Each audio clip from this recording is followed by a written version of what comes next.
Join the legacy of excellence at Little Flower Engineering Institute, Kalamassery, offering NCVT and ATP courses. Little Flower Engineering Institute, Kalamassery. Lok Sabha തെരഞ്ഞെടുപ്പിൽ കേരളത്തിൽ UDF കൈവരിച്ച നേട്ടവും അതിനുശേഷം നടന്ന ഉപതെരഞ്ഞെടുപ്പുകളിലെ മിന്നുന്ന മുന്നേറ്റവും വലിയ ഇന്ധനമാക്കി തന്നെ UDF തദ്ദേശ സ്വയംഭരണ തെരഞ്ഞെടുപ്പിൽ കോർപ്പറേഷനുകളുടെ ചുമതല ഓരോ നേതാക്കൾക്കായി കൊടുത്തുകൊണ്ട് പിടിച്ചെടുക്കാൻ വേണ്ടിയുള്ള നീക്കം തുടങ്ങിക്കഴിഞ്ഞിരിക്കുന്നു. കേരളത്തിൽ 6 കോർപ്പറേഷനുകളാണ് ഉള്ളത്. അതിൽ ഒരിടത്ത് മാത്രമാണ് UDF ഭരണത്തിലുള്ളത്. അത് കെ സുധാകരന്റെ തട്ടകമായ കണ്ണൂർ കോർപ്പറേഷനാണ്. മറ്റെല്ലായിടത്തും വലിയ രീതിയിലുള്ള നഷ്ടമുണ്ടായത് UDFനെ സംബന്ധിച്ചിടത്തോളം 2021 നിയമസഭാ തെരഞ്ഞെടുപ്പിൽ അധികാരം നഷ്ടപ്പെടാനുള്ള പ്രധാന കാരണമായി. ഗ്രാമപഞ്ചായത്തുകളിലോ മുനിസിപ്പാലിറ്റികളിലോ നേടിയെടുക്കുന്ന ഒരു അപ്രമാദിത്യം LDFന് ചിലപ്പോഴെങ്കിലും കോർപ്പറേഷനിൽ കിട്ടാറില്ല. 2010 കോർപ്പറേഷൻ തെരഞ്ഞെടുപ്പിൽ കോർപ്പറേഷനുകളുടെ സാഹചര്യം നോക്കുമ്പോൾ കോഴിക്കോട് ഒഴിച്ച് ബാക്കി എല്ലായിടത്തും വലിയ രീതിയിലുള്ള നേട്ടം നേടിയെടുക്കാൻ UDFനെ കൊണ്ട് സാധിച്ചു. അതുകൊണ്ടാണ് നിയമസഭാ തെരഞ്ഞെടുപ്പിൽ നേരിയ ഭൂരിപക്ഷത്തിനെങ്കിലും അധികാരത്തിൽ വരാൻ സഹായിച്ചത്. ഇപ്പോഴത്തെ സ്ഥിതിഗതിയിൽ തിരിച്ചുപിടിച്ചെടുക്കാൻ കഴിയുന്നത് തൃശ്ശൂരും കൊച്ചിയുമൊക്കെയാണ്. അതായത് കണ്ണൂർ കോർപ്പറേഷന് പുറമെയാണ് തൃശ്ശൂരും കൊച്ചിയും പിടിച്ചെടുക്കാൻ കഴിയുന്നത്. ഏറെ മികച്ച പ്രകടനം നടത്താൻ കോഴിക്കോട് കോർപ്പറേഷനിൽ കഴിയുമെന്ന പ്രതീക്ഷയുണ്ട്. തിരുവനന്തപുരത്തും കൊല്ലത്തുമാണ് പരിങ്ങൽ. അവിടെ കൂടുതൽ ജനങ്ങളിലേക്ക് ഇടപെടുന്ന രീതിയിലുള്ള പ്രവർത്തനങ്ങളുമായി നേതാക്കന്മാരെ സജ്ജീകരിച്ചു കഴിഞ്ഞിരിക്കുന്നു.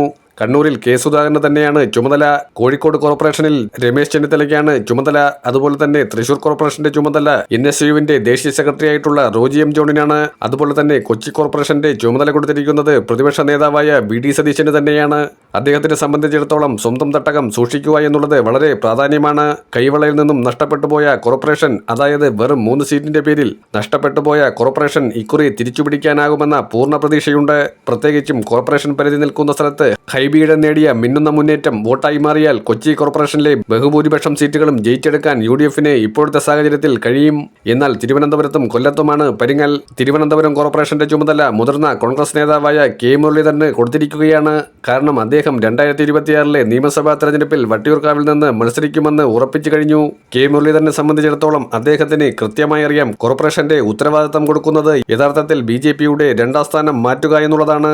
BJPയെ പിന്തള്ളി 2ാം സ്ഥാനമെങ്കിലും ഉറപ്പിച്ചെടുത്താൽ മാത്രമേ തിരുവനന്തപുരത്ത് കോൺഗ്രസിന് വിലയുണ്ടാവുകയുള്ളൂ. ശശി തരൂർ 4 തവണ ലോക്സഭയിൽ നിന്ന് വിജയിച്ചെങ്കിലും അദ്ദേഹം താഴെത്തട്ടിൽ പ്രവർത്തകരെ സ്വാധീനിക്കാൻ ശ്രമിച്ചിട്ടില്ല. വ്യക്തിപരമായ വിജയം മാത്രമാണ് അദ്ദേഹം നേടിയെടുത്തിട്ടുള്ളത്. എന്നാൽ അത്തരമൊരു കാര്യത്തിനേക്കാൾ ഉപരി MLA എന്ന രീതിയിൽ കെ മുരളീധരൻ നിരവധിയായിട്ടുള്ള പ്രവർത്തനങ്ങളാണ് വട്ടിയൂർക്കാവിൽ നടത്തിയത്. അതുൾപ്പെടെയുള്ള കാര്യങ്ങൾ പറഞ്ഞുകൊണ്ട് തന്നെ വോട്ട് പിടിക്കും. തിരുവനന്തപുരം കോർപ്പറേഷൻ എന്നത് 4 നിയോജക മണ്ഡലങ്ങൾ ചേർന്നു വരുന്നതാണ്. കഴക്കൂട്ടം, വട്ടിയൂർക്കാവ്, തിരുവനന്തപുരം സെൻട്രൽ, നേമം, ഈ 4 മണ്ഡലങ്ങളിലെയും ശരാശരി 25 വാർഡുകൾ ചേരുന്നതാണ് 100 വാർഡുകളുള്ള തിരുവനന്തപുരം കോർപ്പറേഷൻ. ശക്തമായ മുന്നേറ്റം നടത്താനായാൽ കെ മുരളീധരന് മുഖ്യമന്ത്രി പദവിയുടെ സാധ്യത വരെയുണ്ട്.